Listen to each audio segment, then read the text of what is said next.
በስመ አብ ወወልድ ወመንፈስ ቅዱስ አሐዱ አምላክ አሜን። በስመ አብ ወወልድ ወመንፈስ ቅዱስ አሐዱ አምላክ አሜን። በስመ አብ ወወልድ ወመንፈስ ቅዱስ አሐዱ አምላክ አሜን።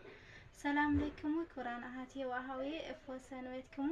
ሰላም ለአሐትም ይኹን ክብራት አሕዋቴን አሐቴን ከመይቀኒኹም ከም እግዚአብሔር ቅዱስ ካብ ዝሓለፈ ዝቐጸለ መንፈሳዊ ሕቶን መስን ሒዝናልኩም መጺና ኒና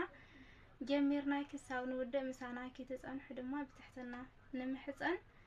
ንኹልኩም ስለትገብሩና ምብርታ ክብረት ይሃበና ክትኣትው ተለኹም ድማ ናይ ደወል ምልክት ብምጽቃጥ ቤተሰብ ዘይኮንኩም ቤተሰብ ኩኑ ቤተሰብ ዝኾንኩም ድማ ላይክ ሸር ምግባር ኣይትረስዑ ከምቲ ልምድውን ሃናጽ ዝኾነ ርእይተኹምን ዝተጋገናዮ ሕተን መልስን ድማ ኣብ ኮመንት ጽሓፉና ኮመንት ርኢና ድማ ክንእረሚና ማለት እዩ ሕዚ ናፍቲ መንፈሳዊ ሕተን መልስን ክነብለኩም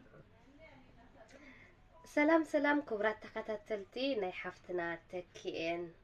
ወለተ ጽዮን ከመ ያለኹም ሰላምኩም ይብዛሕልና ወልኩ ሓራይ ያው ነስተጋገናዮ ከም ዝበለተ ሓፍትና ኣብ ኮሜንት ሕደጉልና ኢኹም ካብ ናይ በቀደማይ ዘቋረጽናዮ ክጅምሬን ምስተዋስ ተኣከል ኣብ ቁጽር 5 ና ቋረጽና ነርናሞ ካብ ኣክጅምሬ ማለት እዩ ናው ኸብለኩም ሓራይ ቁጽር 5 ንሱ ይሓልልኩም እዩሞ ንኹሉ ዘጨንቀኩም ኣብኡ ድቕዎ እቲ መጻረርትኩም ዲያብሎስ ዝውሕጦ ደልዩ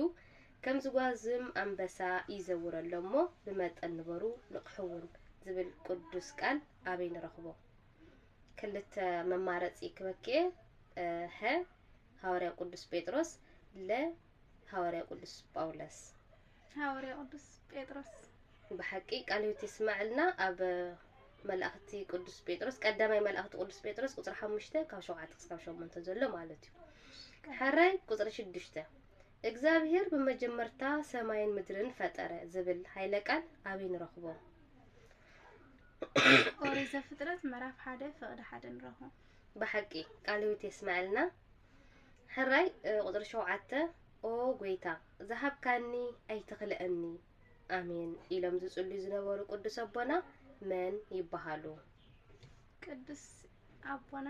ቅዱስ ኤጲፋኒስ በሐቂ ቃልዮት ይስማዕልና ቁጥር 8 እግዚአብሔር አምላክ ንነፍስና ካብ ንፈትዎ ንላዕሊ ይፈትወናን ይሐስበልናን ዝበለይ ቅዱስ አቦ መን ይባሃል ቅዱስ ዮሐንስ አፈወርቂ በሐቂ ቃልዮት ይስማዕልና ሓራይ ቁጥሪ ቁጥር እንደለን ቁጥር 8 ይቅረ ዘይትብል እንተ ደኣ ኮይንካ መንግስተ ሰማያት ረሳዕያ ዝበለይ ቅዱስ አቦ መን ይባሃል አማራጭ ከበኪ ሀ ቅዱስ ማርይስሐቅ ለ አቦና ቅዱስ ኤፍሬም ሰሪያዊ ቅዱስ ማርይስሐቅ ቃሉ ተስማዕና ያው ይቅረ ዘይትብል እንተ ደኣ ኮይንካ መንግስተ ሰማያት ረሳዕያ ዝበለይ ቅዱስ አቦ አቦና ቅዱስ ኤፍሬም ሰሪያዊ እዮም ሓራይ ናብ ቀጻለ ሕተይ ኣብ ዓለም ንበሩ ዓለም ግና ኣባኹም ኣይትንበር ዝበሉ ቅዱስ አቦ ምን ይባሃሉ ኣብ ዓለም ንበሩ ዓለም ግና ኣባኹም ኣይትንበር ዝበሉ ቅዱስ አቦ ምን ይባሃሉ መማረጺ ሀ ቅዱስ አትናቴዎስ ዓቢ ለ ቅዱስ ዮሐንስ አፈወርቂ ቅዱስ አትናቴዎስ በሐቂ ቃል ይስማዕልና ናብ ቀጻለ ሕተይ ሰብኣይን ሰበይትን ከም ኢድን ዓይንን ክኾኑ ይግባእ ኢድ ምስ ጉዳዕ ኣዒንቲ ነብዑ ከምኡውን ዓይኒ ምስትነብዕ እዳው ንበዓት ይደርዙ ዝበሉ ቅዱስ አቦ ምን ይባሃሉ በሐቂ ደስ ትብል ቃል ቃል ይስማዕና መማረጺ ለቅዱስ ሀ ቅዱስ ዮሐንስ አፈወርቂ ለሙሴ ጸሊም ቅዱስ ዮሐንስ አፈወርቂ ሓራይ ሕቶና ቀጸለ እዩ ሕዋትና ኦ ጎይታ ዓቢ እንከሎ ንእሽተይ ዝኾነ ንቑሕ እንከሎ ዝደቀሰ ንጹህ ክንሱ ዝተጠመቀ ህያው እንከሎ ዝመተ ንጉስ ክንሱ ገዛእ ርእሱ ዘዋረደ ከመኻ ዝበለ መንሎ ዝበለ ቅዱስ አቦ መን ይባሃል ጥያቄ አخدግ ማይ በጣም ደስ ይላትንላ አንም በጣም أو قويتاي عبي إن كله نشتاي زخانة نقح إن كله زدق أسا نصه كنسو زتتأمقه هياو إن كله زمته نقص كنسو جزء رؤسو زوارده كما خزبل مو من الله زبلك قدس أبو من يبهل ممارس ها قدس يوحنس حصير لا قدس إفريم سرياوي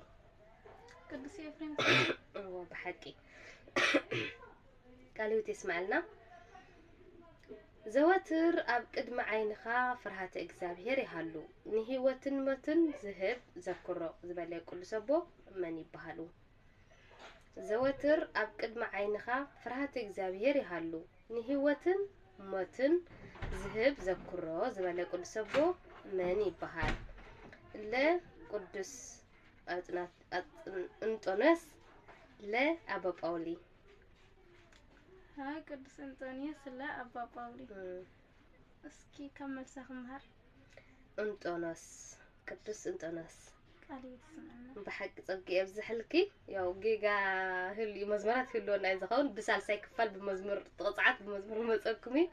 حراي كل جزء نجزابير محسابا مفرحا كاب كفو ناي نأسنا تمنيت مملت إيو زبالو قدس أبو من يبهالو ها قدس أبا زدنجل لا قدس يوحنس أفوركي قدس أبا زدنجل بحقي قاله تسمع لنا إتي مسك زابير أملاخ زنبر سب بمنفس كوتو أيدك من إيو زبالو قدس أبو من يبهالو إتي مسك زابير أملاخ زنبر سب بمنفسو كوتو أيدك من إيو زبالو قدس أبو من يبهالو ها قدس نوفير بحثاوي لا قدس أنطونس قدس أنطونس قالوا تسمع لنا أبونا قدس نوفير أنا نكون مركز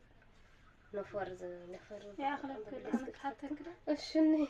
عيونا نبغى رسيعيو ما كرنا محتاجكي يا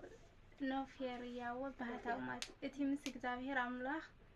زنبر سب منفسكتو أيدك من يزوالي قدس أبونا قدس أبا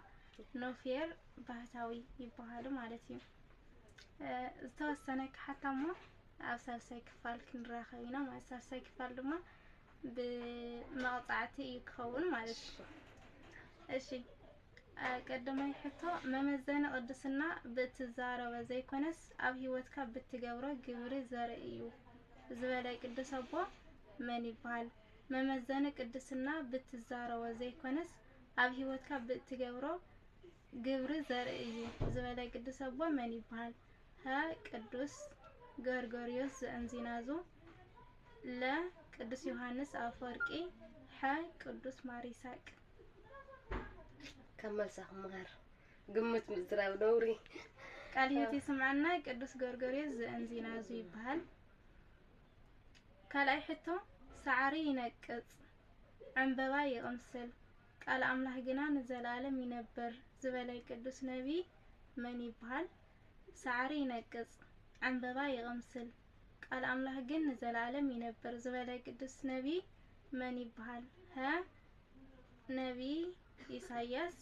لا نبي هزكيل ها نبي إرمياس